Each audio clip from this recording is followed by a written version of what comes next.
ඔයාගේ කායකත් AMD ට්‍රන්ස්ක්ෂන් තියෙන කායකක්ද වාට හිතනවාද ඒක පෙට්‍රල් වැඩ කරන්න අඩුවෙන් කියලා ඔයා ට්‍රයි කරනවාද ෆෝල් එක නෙමෙයි වැඩි කරගන්න එහෙනම් ඔයා හරි වීඩියෝ එකම බලන්න පටන් ගන්න තියෙන්නේ එහෙනම් වීඩියෝ එකේ අන්තිම වෙනකම් බලන්න මේ වීඩියෝ එක ටිකක් දිගයි මේකෙදි මම දැනට ෆලෝ කරන මෙතඩ්ස් වගේම ඉන්ටර්නෙට් එකෙන් සර්ච් කරලා try කරලා බලන මෙතඩ්ස් ගැනත් එක්ස්ප්ලেইন කරනවා ඒ වගේම මේ වීඩියෝ එකේදී ගොඩක් වැදගත් පොයින්ට් එකක් කියනවා AMD ට්‍රාන්ස්මිෂන් එකේ හෙල්ත් එක හොඳින් මේන්ටේන් කරගන්නයි ෆෝල් එකනොම එක වැඩි කරගන්නයි ෆලෝ කරන්න පුළුවන් මෙතඩ් එකක්. ඕනම කෙනෙක්ට ලේසියෙන් ෆලෝ කරන්න පුළුවන් මෙතඩ් එකක්. එහෙනම් වීඩියෝ එක අන්තිම වෙනකම් බලන්න. මේ වීඩියෝ එකේ මොකක් හරි දෙයක් ඉගෙන ගන්න තිබුණා නම් ගන්න දෙයක් තිබුණා නම් ලයික් කරන්න channel එකට subscribe කරන්න වීඩියෝ එක share කරගන්න වගේ අලුත්. මම use කරන්නේ Nissan Magnite AMD transmission එකේ තියෙන version එකේ කාර් එකක්. ඒකට මේ වීඩියෝ එකේදී ඔයාලට පේන්නේ සහ බලන්න පුළුවන් මම කඩවත ඉඳලා කුරුදු ගහ තකන එක කුරුදු ගහ තම එක්සිට් එකෙන් එක්සිට් වෙනකම් කිලෝමීටර් 82ක් ඩ්‍රයිව් කරලා තියෙනවා. එතකොට මේකෙදි මම අලුත් මෙතඩ් එකක් තමයි try කරන්නේ. එතකොට අපි බලමු මේකේ ෆෝල් එකනොමි කොහොමද කියලා. පුළුවන් නම් ගෙස් කරන්න. කාර් එකේ දෙන්නෙක් ඉන්නවා. ඔයාලට පේනවා ඇති කඩවත එන්ට්‍රන්ස් එක ගාවේදී ට්‍රිප් A කියන එක රීසෙට් කරා. එතකොට ඔඩෝමීටර් එක තියෙන්නේ 7557යි. ඒ කියන්නේ කායක දැන් 7557 කිලෝමීටර් ඩ්‍රයිව් කරලා තියෙනවා. අපි බලමු. ට්‍රිප් A එක තමයි අපි ට්‍රැක් කරන්න ඕනේ. හොඳයි. මේ වීඩියෝ එකේ මේන් පර්පස් එක තමයි AMD version AMD transmission එකක් තියෙන කාර් එකක ෆෝල් එකනොමි එක වැඩි කරගන්න අපිට මොනවද කරන්න පුළුවන්? අපිට කොහොමද මොන වගේ දේවල් ෆලෝ කරන්න පුළුවන්ද අපිට ෆෝල් එකනොමි එක වැඩි කරගන්න කියන එක කියලා දෙන එක. එතකොට ඒකේ පළවෙනි පොයින්ට් එක තමයි BGM long accelerator. එතකොට සඩන් මේකෙදි කියන්නේ acceleration එක කරන්න smoothly gradually කරන්න කියන එක. sudden acceleration කරන එක එකපාරම කියන්නේ එකපාරම වේගය වැඩි කරන එක accelerate කරන එක අඩු කරන්න. පුළුවන් තරම් අඩු කරන්න. පුළුවන් තරම් එමීට accelerate කරලා first gear එකේ ඉඳලා ඒ කියන්නේ කායක නැවතුන තැන ඉඳලා second gear එකට වෙනකම් second gear එකට අදාළ speed එකට වෙනකම් එමීට accelerate කරලා ගන්න. අඩුම තප්පර 3-4ක්වත් ගන්න මේකට. එතකොට තමයි කාර් එක හෙමීට ස්පීඩ් එක වැඩි කරගන්නේ low RPM එකක් use කරගෙන. traffic light එක ළඟ වගේ ටිකක් කරන්න අමාරුයි මොකද පිටිපස්සේ කට්ටිය හෝන් කරනවා. අනිත් පුළුවන් හැම තැනකම වගේ මේක try කරලා බලන්න. මේකෙන් ගොඩක් full save කරගන්න පුළුවන්. ඒ වගේම කාර් එක stress වෙන්නේ නැතුව drive කරන්නත් පුළුවන්. ඒ වගේම ඔයාගේ accelerate කරන pattern එකත් improve වෙයි. කාර් එකක එහෙම නැත්නම් වාහනයක වැඩියෙන්ම full use වෙන්නේ නවත්තලා තිබිලා move වෙන්න පටන් ගනිද්දී. ඒ නිසා පුළුවන් තරම් එමීට ඇක්සලරේට් කරන්න ඒ කරන ගමන් ස්පීඩ් එක වැඩි වෙන්න දෙන්න. එතකොට කාර් එක ඉබේම ගියර් අප් shift කරගනි. හැබැයි අපි සඩන් ඇක්සලරේට් කරාට කාර් එක ඒ වගේ කාර් එක ප්‍රෝග්‍රෑම් කරලා තියෙනවනේ ස්පීඩ් එක. ඒ අදාළ ස්පීඩ් එකට ආවට පස්සේ RPM එකත් මැච් වෙනවා නම් ඔය ඇක්සලරේටර් පැඩල් එකත් ප්‍රෙස් කරනවා නම් තමයි එයා ගියර් එක අප් shift කරන්නේ. ඒක කොච්චර ඇක්සලරේට් පැඩල් එක ප්‍රෙස් කරලා තිබුණත් RPM එක කොච්චර හයි වුණත් ඒ අදාළ ස්පීඩ් ලිමිට් එකට එනකම් ගියර් එක shift වෙන්නේ නැහැ ඔටෝමැටික්. එතකොට ඒ හින්දා තමයි කියන්නේ පුළුවන් තරම් sudden acceleration avoid කරන්න, smoothly accelerate කරන්න, gradually speed එක up වෙන්න දෙන්න.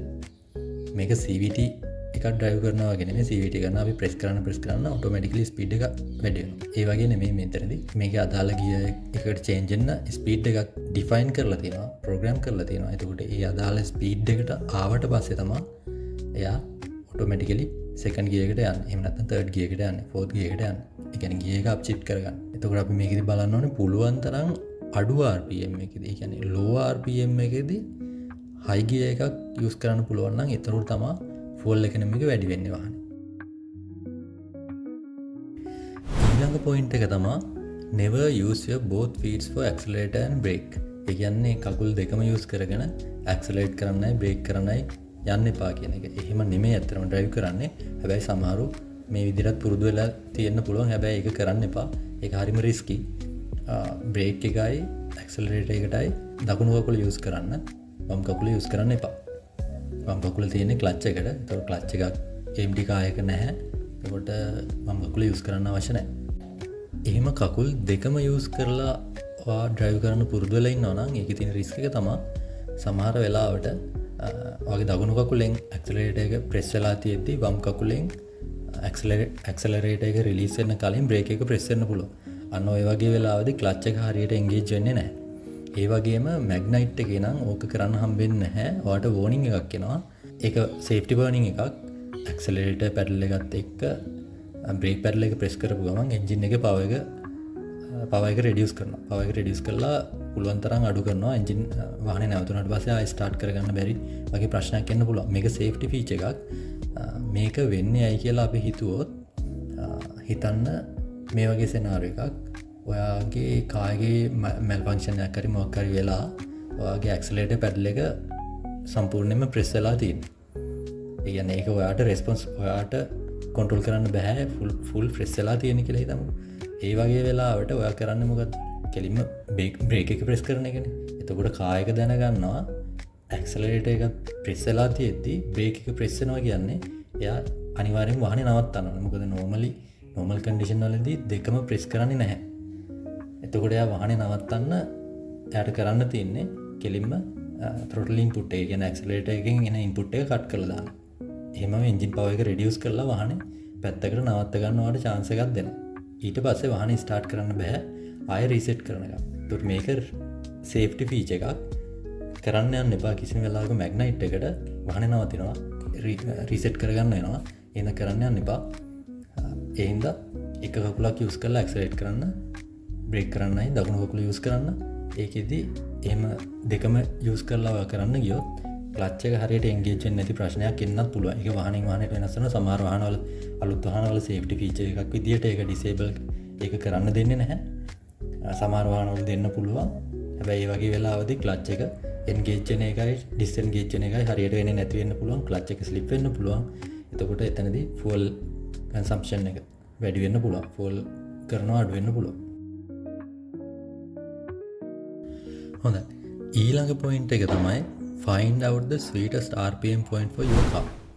මේකෙදි කියන්නේ ඔයාගේ කාර් එක උපරිම කාර්යක්ෂමතාවයකින් වැඩ කරන RPM එක මොකක්ද කියලා අඳුරගන්න. ඒකේ ඩ්‍රයිව් කරන්න කියන එක. ඒතර මේක හොයාගන්න පුළුවන්. මේක කාර් වාහනින් වාහනයට වෙනස් වෙනවා සහ එකම වාහනේත් ලෝඩ් එක වැඩි වෙනකොට වෙනස් වෙනවා. ඒකට ඔයාට මේක හොයාගන්න පුළුවන් එක මැනුවල් එක කියවලා එහෙම නැත්නම් ඉන්ටර්නෙට් එකේ සර්ච් කරලා ඒ වගේ තැන් වලින් බලා ගන්න පුළුවන්. මේක අපිට ඩ්‍රයිව් කරද්දී තේරෙනවා කාර් එකේ එන්ජින් එකේ නොයිස් එක නිකන් අර ස්ට්‍රෙස් වෙන ලෙවල් එකට එන්නේ නැති වෙන විදියට ඩ්‍රයිව් කරන්න. සාමාන්‍යයෙන් Nissan මැග්නයිට් එකේ නම් සාමාන්‍ය 2000-2500 RPM එක අතරේ පැය කිලෝමීටර් 55-75 අතර තමයි හරිම එෆිෂන්ට්. ඒක ලෝඩ් එක වැඩි වෙනකොට ඔය RPM එක සුට්ටක් වැඩි කරන්න වෙනවා. හැබැයි මේක හොයාගෙන ඒ RPM එකේ ඩ්‍රයිව් කරන්න try කරන්න ඔයාට හොඳ ෆෝල් එකනොමි එකක් ගන්න පුළුවන්. ඒ වගේම වාහනේ ස්ට්‍රෙස් වෙන්නේ නැතුව ඩ්‍රයිව් කරන්නත් පුළුවන්. එතකොට ඒක ඔයාගේ ට්‍රාන්ස්මිෂන් එකට වාහනේ ආයු කාලයේ වාහනේ පැවැත්මට ගොඩක් හෙල්ප් එකක් දෙයි. හොඳයි. ඊළඟ වැදගත් පොයින්ට් එක තමයි never rest your foot on brake pedal. ඒ කියන්නේ බ්‍රේක් පැඩල් එක කකුල තියාගෙන යන්න එපා. දකුණු කකුලනේ අපි යූස් කරන්නේ ඇක්සලරේට් කරන්නයි බ්‍රේක් කරන්නයි. එතකොට ඇක්සලරේට් කරන්න ඕන නැති වෙලාවට ඔයාගේ දකුණු කකුල බ්‍රේක් පැඩල් එක උඩ තියාගෙන යන්න එපා. ඒක තමයි මේකෙන් අදහස් කරන්නේ. එහෙම එපා කියන්නේ ඔයාට නොදැනුවත්වම ඔයා කායකේ බ්‍රේක් පැඩල් එක උඩ කකුල තිබ්බහම කායික සෙන්සර් හරහා ක්ලච් එක ඩිස්එන්ගේජ් වෙන්න පුළුවන්. හරියට එන්ගේජ් නොවි ක්ලච් එක ස්ලිප් වෙන්න පුළුවන්. එතකොට ඒ වගේ වෙලාවට ක්ලච් එක ගෙවෙන්න පටන් ගන්නවා. ඒ වගේම ඔයාගේ එන්ජින් එක ප්‍රොඩියුස් කරන පවර් එක 100%ක් වීල් වලට එන්නේ නැහැ. රෝද වලට එන්නේ නැහැ. එතකොට එතන වේස්ට් එකක් යනවා. ඒක ප්‍රොඩියුස් කරන්න. ඒ කියන්නේ ඒ පවර් එක ප්‍රොඩියුස් කරන්න එන්ජින් එක වැඩ කරන්න ඕනේ. ඒ වැඩ කරන්න ෆුවල් යූස් වෙලා තියෙනවා. හැබැයි ඒ යූස් කරපු ෆුවල් වලින් 100%ක් පාවිච්චි කරලා නැහැ. ඇත්තටම රෝද වලට ගිහින් නැහැ. ක්ලච් එක ස්ලිප් වෙලා අයින් වෙලා තියෙනවා. එතකොට එතනදී ෆුවල් කන්සම්ප්ෂන් එක වැඩි වෙනවා. ෆුවල් ඉකොනොමි එක අඩු වෙනවා. ෆුවල් වැඩිපුර යූස් වෙලා තියෙනවා අවශ්‍ය නැති දෙයකට විනාශ වෙලා තියෙනවා.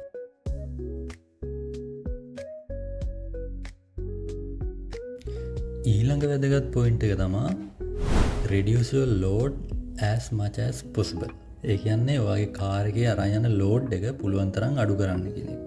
අපිට කාර් එකේ weight එක අඩු කරන්න බෑනේ. කාර් එකේ බර අඩු කරන්න බෑ. ඒත් අපිට පුළුවන් අපි කාර් එකට දාලා තියෙන අනවශ්‍ය දේවල් අයින් කරන්න.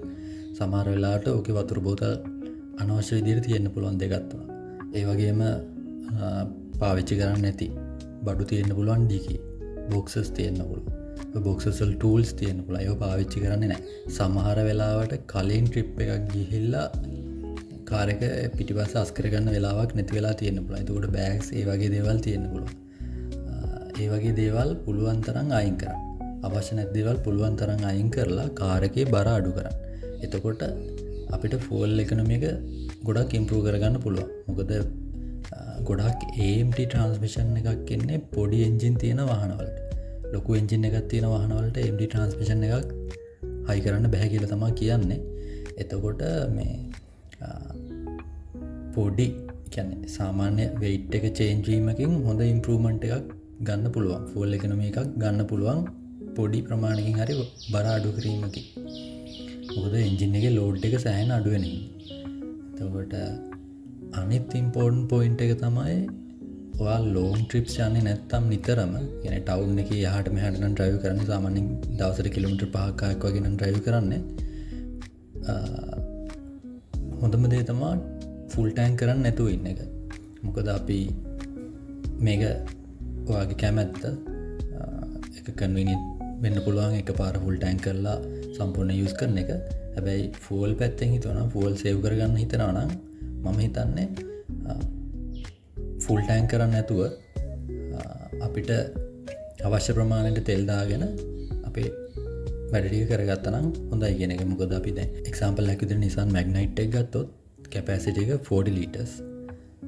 එතකොට පෙට්‍රල් වල ඝනත්වය ගත්තොත් සාමාන්‍යයෙන් 0.71 කිලෝග්‍රෑම් per ලීටර් ඉඳලා 0.74 වෙනකම් වගේ අපි හිතමු නිකන් 0.7යි කියලා. 7.1යි කියලා හිතමු. එතකොට ලීටර් 40ක් කියන්නේ 0.71 කිලෝග්‍රෑම් එකේව 40ක්. සාමාන්‍යයෙන් කිලෝග්‍රෑම් 28ක් වගේ. කියන්නේ ෆුල් ටැන්ක් කරන්න කරාම කායකේ බර කිලෝ 28කින් වැඩි වෙනවා. සාමාන්‍ය 28ක් 30ක් වගේ. 7.4ක් ගත්තොත් 30ක් වගේ වැඩි වෙනවා. එතකොට හිතන්න ෆුල් ටැන්ක් කරලා මාස දෙකක් විතර ඩ්‍රයිව් කරනවා නම් කියන්නේ එච්චරත් ඒ වගේ කියන්නේ සති දෙක තුනක් ඩ්‍රයිව් කරනවා නම් අර weight එක කාර් එකට ඇඩ් වෙලා හැම පාරම තෙල් පිච්චෙනවා. ඒ හින්දා පුළුවන් තරම් අවශ්‍ය වෙලාවට තෙල් ගහ ගන්න පුළුවන් නම් හොඳයි. ගොඩක්ම ටවුන් වල ඉන්න කට්ටියට ෆුවල් ස්ටේෂන් ඕන තැනක තියෙනවා. අනිත් පොයින්ට් එක තමයි ස්පෙයා වීල් එක. සාමාන්‍යයෙන් එක්සැම්පල් එකක් විදිහට Magnite එක ගත්තොත් මම හිතන්නේ ඕක ස්පෙයා වීල් එක සාමාන්‍ය කිලෝ 20කට වඩා බරයි. එතකොට අපිට පුළුවන් නම් මේ ස්පෙයා වීල් එක වෙනුවට පැච් කිට් එකකුයි කාටා ඉන්ෆ්ලේටර් එකකුයි යූස් කරන්න. ගොඩක් වෙලාවට කිලෝ 5ක්වත් වෙන්නේ නැහැ ඔය දෙකම එකතුව ගත්තොත්. බර එකතුව ගත්තොත් අපිට සෑහෙන බරක් අඩු කරගන්න පුළුවන් කාර් එකේ. එහෙන් බර අඩු කරාම කාර් එක ගොඩක් ස්මූත් එන්ජින් එකට එන ලෝඩ් එක අඩු වෙනවා. ඒ වගේම තෙල් කරන එකත් හොඳටම වැඩි වෙනවා. සමහර වෙලාවට දැන් ටවුන් එකේ නම් ඉන්නේ ඇත්තටම ස්පෙයා වීල් එකක් අවශ්‍ය නැති වෙන්නත් පුළුවන්. මොකද මොකක් හරි දෙයක් වුණොත් ගෙදරට ටුක් එකක් දාගෙන ගිහලා ටයර් එක අරන් එන්න පුළුවන් දුරට සමහරව ඩ්‍රයිව් කරනවා. එතකොට ඒක ඉතින් ඔය කැමති. රිස්ක් එකක් ගන්නවද එහෙම නැත්නම් ෆුල් සේව් කරනවද කියන එක මම පර්සනලි ගත්තොත් පැච් කිට් එකක් තියාගන්න කැමතියි. ස්පෙයා වීල් එකට වඩා මොකද බර අඩු වෙනවා. අනිත් එක තමයි බොඩි කිට්ස්. බොඩි කිට්ස් සහ එක්ස්ටර්නල් මොඩිෆිකේෂන් ඇඩ් කරන්න එපා කියන්න බෑ. ඒක ඔයාලගේ කැමැත්ත. හැබැයි එහෙම ඇඩ් කරොත් වෙන්න පුළුවන් ඩිස්ඇඩ්වාන්ටේජ් එකක් තමයි කාර් එකේ බර වැඩි වෙන එක. මොකද බොඩි කිට් එක යම්කිසි ප්‍රමාණයකින් බරයි. ඒ වගේම ඒරෝඩයිනමික් ට්‍රැක් එක වැඩි වෙනවා. ඒ කියන්නේ ගොඩාක් අලුත් වාහන ඩිසයින් කරලා තියෙන්නේ ඒරෝඩයිනමික් ට්‍රැක් එක අඩු වෙන විදියට, ෆුවල් එෆිෂන්ට් වෙන විදියට. හැබැයි ඔය විදියට අලුතින් ඇඩ් කරන එක්ස්ටර්නල් මොඩිෆිකේෂන්ස් බොඩි කිට්ස් වගේ දේවල් වලින් ට්‍රැක් එක වැඩි වෙන්න පුළුවන්. යා ට්‍රැක් එකේ ඒරෝඩයිනමික් ප්‍රොපර්ටිස් අඩු වෙන්න පුළුවන්. එතකොට ෆුවල් එකොනොමි එක අඩු වෙන්න පුළුවන්. ෆුවල් කන්සම්ප්ෂන් එක වැඩි වෙන්න පුළුවන්. එහෙනම් පුළුවන් හැම වෙලේම කාර් එකේ බර අඩු කරගන්න try කරන්න. හොඳයි. ඊළඟ වැදගත් පොයින්ට් එක තමයි use correct air condition settings. ඒ කියන්නේ AC setting, air condition settings හරියට සෙට් කරලා තියාගන්න කියන එක කායිකත්. AC එක යූස් කරද්දී AC එක ඔන් කරපු ගමන් ඔයාලට නොටිස් වෙලා ඇති එන්ජින් පවර් එක අඩු වෙනවා. ඒ කියන්නේ වාහනේ යන ස්පීඩ් එක එකපාරම අඩු වෙනවා වගේ ගතියක් දෙන්නලු. අප් වෙලොත් AMD ට්‍රාන්ස්මිෂන් එකක් කියන ගොඩක් වාහනවල එන්ජින් එක පොඩි. සාමාන්‍යයෙන් 1 ලීටර් 1.2 ලීටර් එන්ජින්ස් වගේ තමයි තියෙන්නේ. එතකොට මේකෙන් සාමාන්‍යයෙන් එයා කන්ඩිෂනර් එක එයා කන්ඩිෂන් එකට අවශ්‍ය කම්ප්‍රෙෂර් එක එන්ජින් පවර් එකෙන් 10%ක් 15ක් වගේ අතර ප්‍රමාණයක් ගන්නවා කියලා තමයි කියන්නේ. එතකොට මේ ප්‍රමාණය පොඩි එන්ජින් එකක් ගත්තාම ලොකු ප්‍රමාණයක්.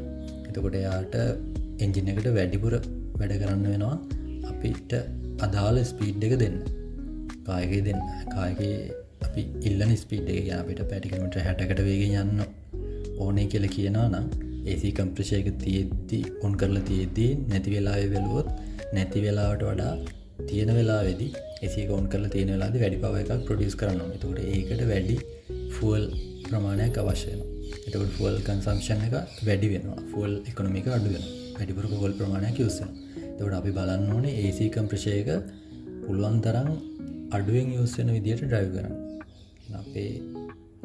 අපේ කන්වීනියන්ට් එකක් තියාගෙන AC කම්ප්‍රෙෂර් එක පුළුවන් තරම් අඩු වෙන්න AC කම්ප්‍රෙෂර් එක වැඩ කරන එක පුළුවන් තරම් අඩු කරගන්නයි බලන්න. එතකොට අපිට ඕකෙදි කරන්න පුළුවන් පළවෙනි එක තමයි ටෙම්පරේචර් එක හරි ගානට තියාගන්න. සාමාන්‍යයෙන් 25 24 25 වගේ තියාගන්න පුළුවන් නම් ගොඩක් හොඳයි. ඔය 18 20 වගේ අඩු කරනවා කියන්නේ AC කම්ප්‍රෙෂර් එකට ගොඩක් වැඩ කරන්න වෙනවා. ඒත් එක්කම එන්ජින් පවර් එක එන්ජින් එකෙන් පවර් එක ගන්න වෙනවා ගොඩක් කම්ප්‍රෙෂර් එක. ඒ වගේම ෆුවල් වැඩිපුර ඕනේ එන්ජින් එක වැඩ කරන්න.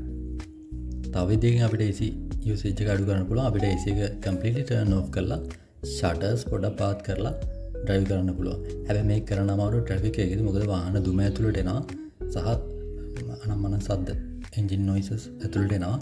එතකොට ඒ හින්දා මේක ට්‍රැෆික් එකක් ඇතුළේ කරන්න අමාරුයි. හැබැයි ලොං ට්‍රිප් එකක් යනවා නම් ඔය ලස්සන පැතිවලට යනකොට අපිට පුළුවන් AC එක සම්පූර්ණයෙන් ඔෆ් කරලා ෂටර්ස් පොඩ්ඩක් පාත් කරලා යන්න. හයිවේ එකේ යද්දී අපිට AC එක ඔෆ් කරලා ෂටර්ස් ටිකක් ඕපන් කරගෙන යන්න පුළුවන්. හැබැයි මෙතනදී පොඩි ප්‍රශ්නයක් තියෙනවා. අපි ෂටර්ස් සම්පූර්ණයෙන් ඕපන් කරොත් එරෝඩයිනමික් ඩ්‍රැග් එක වැඩි වෙනවා.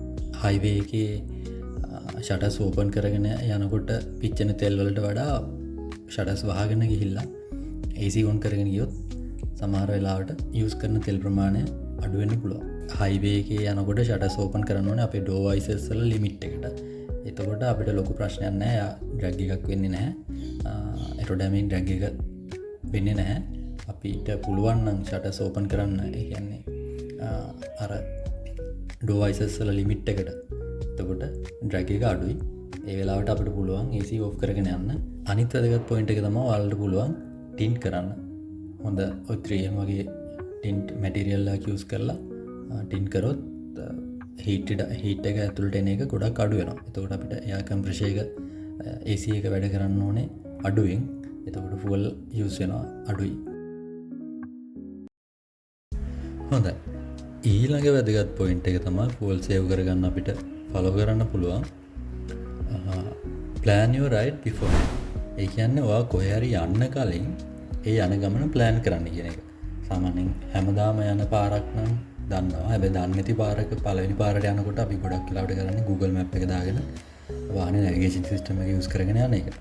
හැබැයි වාහනේට ගිහිල්ලා ඒක බලනවට වඩා පොඩ්ඩක් කලින් ඒක බලලා මොන වගේ තැන් වලින්ද ටර්න් හරවන්න ඕනේ, කොයි වගේ තැන්ද කී ප්ලේසස් ටිකක් මතක තියාගෙන අපිට ඩ්‍රයිව් කරන්න පුළුවන් නම් පාර වර්ධින්න තියෙන chance එක අඩුයි. පාර පොඩ්ඩක් හරි වැරදුනොත් හිතන්න ඔයාට කොහේ හරි තැනකින් වමට හරවන්න තියෙනවා. ඔයා මීටර් 2ක් ඉස්සරහට මීටර් 2-3ක් ඉස්සරහට ගියපු ගමන් Google Map එකේ ආයෙ කැල්කියුලේට් කරලා ආයෙ පාරක් සජෙස්ට් කරනවා. ඒ පාර සමහරවිට ඒ පාර ගොඩක් වෙලාවට කලින් එකට වඩා ගොඩක් දුරයි. එතකොට අපිට ගොඩක් ඩ්‍රයිව් කරන්න යනවා. ෆුවල් කන්සම්ප්ෂන් එක වැඩි වෙනවා. ෆුවල් යූසේජ් එක වැඩි වෙනවා. ඒ හින්දා පුළුවන් තරම් අපිට පුළුවන් නම් අපි යන ගමන කලින් ප්ලෑන් කරලා පොඩ්ඩක් මතක තියාගෙන කොයි තැන් වලින්ද හරවන්න ඕනේ, කොහෙටද යන්න ඕනේ, කොයි වගේ තැන්ද කී පොයින්ට්ස් ඒවා මතක තියාගෙන යන්න පුළුවන් නම් එතකොට වැරදීමක් වෙන්න තියෙන chance එක අඩුයි. වැරදුනත් අපි දන්නවා කොහොමද යන්නේ කියලා.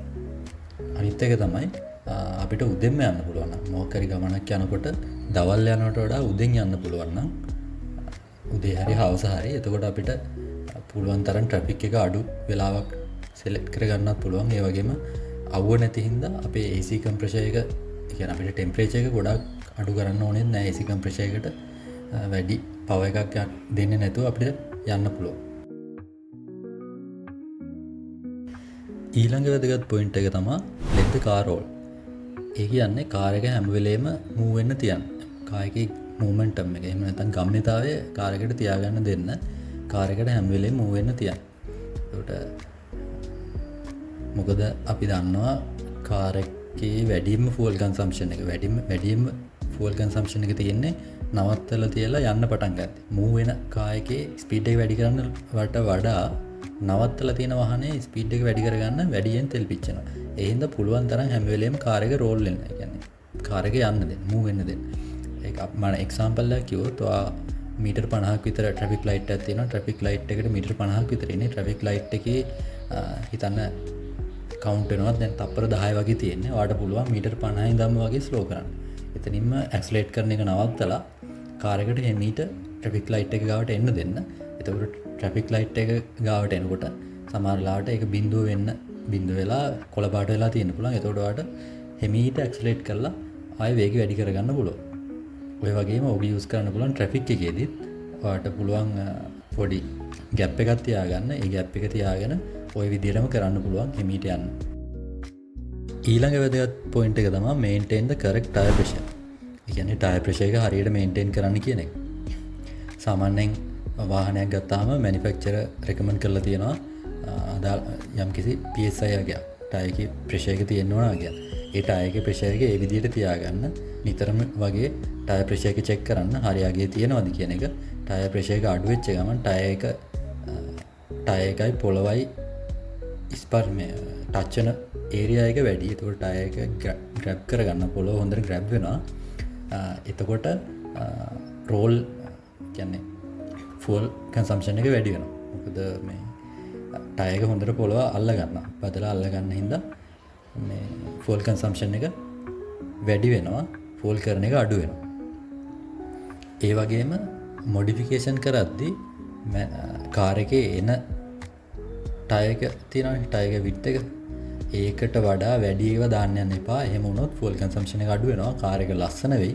හැබැයි ෆුවල් කන්සම්ප්ෂන් එක අනිවාර්යෙන් අඩු වෙනවා.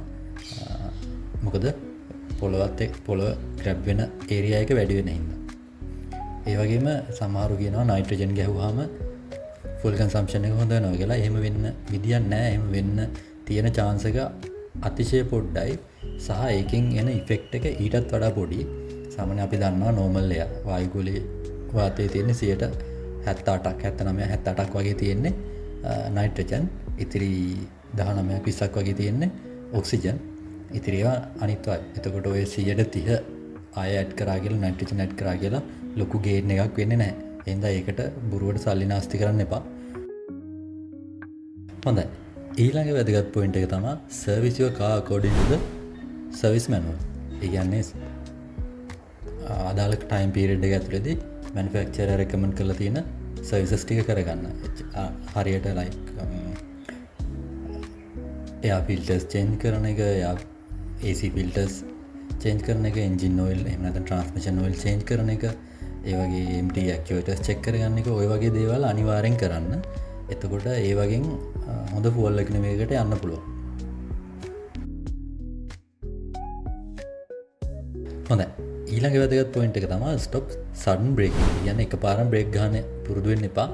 එහෙම කරන එක නවත්තන්න කියන එක. ඔකට හිතන්න පාරේ යනවා. පාරේ යනකොට ඔයා එකපාර කියන්නේ ඉස්සරහා වාහනේ පිටිපස්සෙම තියාගෙන යනවා. ගැප් එකක් නැහැ. එතකොට ඉස්සරහා වාහනේ යන එක්කෙනා බ්‍රේක් ගන්න සැරයක් ගන්න වට බ්‍රේක් ගන්න වෙනවා. ඒ වගේම ඇක්සලරේට් කරන්නත් වෙනවා. හැබැයි ඒ වෙනුවට ඔයා පොඩි ගැප් එකක් තියාගෙන මීටර 20ක් 30ක ගැප් එකක් තියාගෙන ගියා නම් ඉස්සරහා යන කාර් එක බ්‍රේක් ගැහුවත් ඔයාට ඉස්සරහට යන්න පුළුවන්. ඒ වගේම දැන් ට්‍රැෆික් ලයිට් එකක් හරි මොකක් හරි දෙයක් තියෙනවා නම් ඔයාට ඒක ප්‍රෙඩික්ට් කරන්න පුළුවන් නම් තව තප්පර ගානකින් තමයි මේක රතු පාට වෙන්නේ කියලා. ඔයාට පුළුවන් කලින් ඉඳන්ම මේක හිමීට ඇක්සලරේට් කරන එක නවත්තලා ඔටෝමැටිකලි කාර් එකට රෝල් වෙන්න දෙනවා. එතකොට අපිට හිමීට ඉස්සරහට ගිහලා නවත්තන්න පුළුවන්. ඔය වගේ දේවල් අපිට කරන්න පුළුවන් සඩන් බ්‍රේකින් අවොයිඩ් කරන්න. ඊළඟ වැදගත් පොයින්ට් එක තමයි park your car when the car is hot. ඒ කියන්නේ කාර් එක එන්ජින් එක රත් වෙලා තියෙන වෙලාවේ කාර් එක පාක් කරගන්න උදේට ලේසියෙන් ගන්න පුළුවන් වෙන විදිහට. එක්සැම්පල් එකක් විදිහට කිව්වොත් ඔයාලට කාර් එක එළියට ගන්න වෙන්නේ රිවර්ස් කරලා නම් ඔයාලට පුළුවන් ඒක හවස ගෙදර යද්දී රිවර්ස් කරලා පාකින් ගෑරේජ් එකට දාන්න. මොකද උදේට එන්ජින් එක කූල් එන්ජින් එක. ඒතකොට එන්ජින් එක රත් වෙනකම් ෆුල් එෆිෂන්සි එක අඩුයි. ඒකට ඒ හින්දා හොඳම දේ තමයි කාර් එක හරි විදියට උදේට ලේසියෙන් ගන්න පුළුවන් විදියට පාක් කරලා දාන එක. ඒතකොට උදේට එහාට මෙහාට කරන්න අවශ්‍ය වෙන්නේ නැහැ, රිවර්ස් කරන්න අවශ්‍ය වෙන්නේ නැහැ. එන්ජින් එක රත් වෙලා නැති වෙලා. හොඳයි. ඊළඟ වැදගත් පොයින්ට් එක තමයි use manual mode as much as possible. ඒ කියන්නේ ඔය කාර් එකේ manual gear shifting mode එකක් තියෙනවා නම් ඒක use කරන්න පුළුවන් තරම්. ඒතකොට මම මුලින් කිව්වා AMT transmission එකේ health එක improve කරගන්න, health එක maintain කරගන්න විදියටයි fuel economy එක වැඩි කරගන්න විදියටයි drive ඕනම කෙනෙක්ට follow කරන්න පුළුවන් method එකක් කියනවා කියලා. ඒතකොට මේක තමයි ඒක. manual mode එක use කරන්න ඒක හරිම ලේසි. හිතන්න AMT කාර් එක manual කාර් එකක් විදියට. clutch එක විතරයි නැහැ කියලා හිතන්න. ඔයාලට gear shift කරන එක ලොකු වැඩක් නෙමෙයි. gear up shift down shift කරන්න විතරයි තියෙන්නේ. මෙහෙම කරන එකෙන් තියෙන්නේ වාසිය තමයි ඔයාට ඔයාට ගන්න පුළුවන් control එක කොයි වෙලාවටද gear එක shift කරන්නේ, gear එක පාත down shift කරන්න කියන එක. මේ වගේ වෙලාවක් ගමු අපි drive කරනවා. කන්දක් drive කරනවා කියලා හිතමු. එතකොට ඔයා accelerator එක පාගගෙන ඉන්නවා.